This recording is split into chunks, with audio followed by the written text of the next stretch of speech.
Hello, my name is Rev Bowen with Simply Waldorf, and I'm here to present a free lesson from our third grade stories course.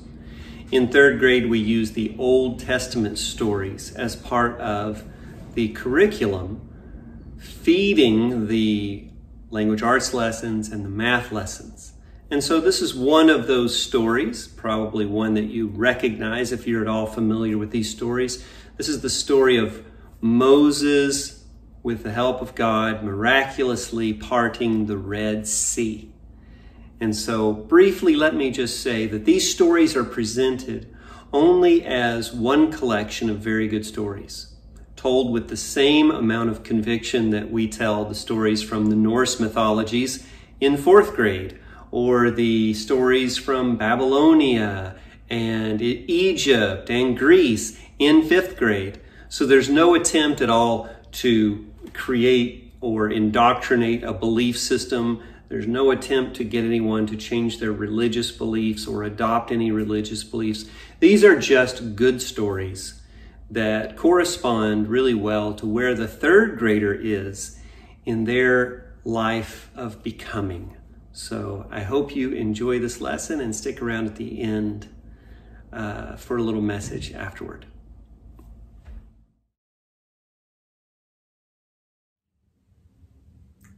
Despite their fear, the Hebrew people had seen how God protected them from the Egyptian army. The great pillar of smoke and cloud had become a wall protecting them from the Egyptians. And they did not need to wonder for very long how they would escape from this situation. For God had spoken to Moses and told him to raise his staff once more out over the sea. And as he did, a wind began to blow across the water. The sun was setting as this wind began to gain real force, and throughout the night it blew harder and harder until at last the water itself began to part. The Red Sea opened up. A pathway from one shore all the way through to the other shore opened up for the Hebrew people. "Now," said Moses, "now we shall cross this path that the Lord has given us."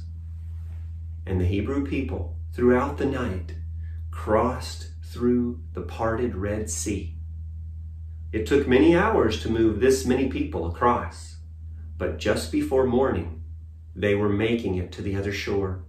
And just then, God raised the screen of smoke and cloud so that the Egyptians could see what had happened.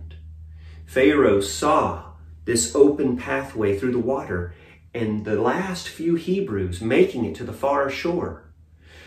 "After them," he cried. "Hurry, hurry!"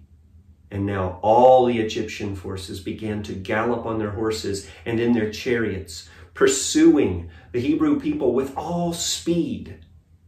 But as they got into the pathway through the waters, they found that the mud was mucking up their chariot wheels and that the heavy horses were miring down in the mud. It became slow going. Not only this, but God commanded Moses to hold out his hand over the water. And now the breeze began to soften until the waters began to come back in on the path. The waters were rising up to their feet, their ankles, their knees, and in a panic, many of the riders tried to turn around. And this is when they began to fall off their horses and fall out of their chariots. It was a great mess. And still the waters rose until at last the whole sea crashed in upon the entire Egyptian army. Everyone from the lowest foot soldier to the Pharaoh himself was drowned. The Hebrew people saw this happen. They saw that every single Egyptian soldier had perished. Just as Moses had told them, they would not see this Egyptian army again. They would not be pursued anymore.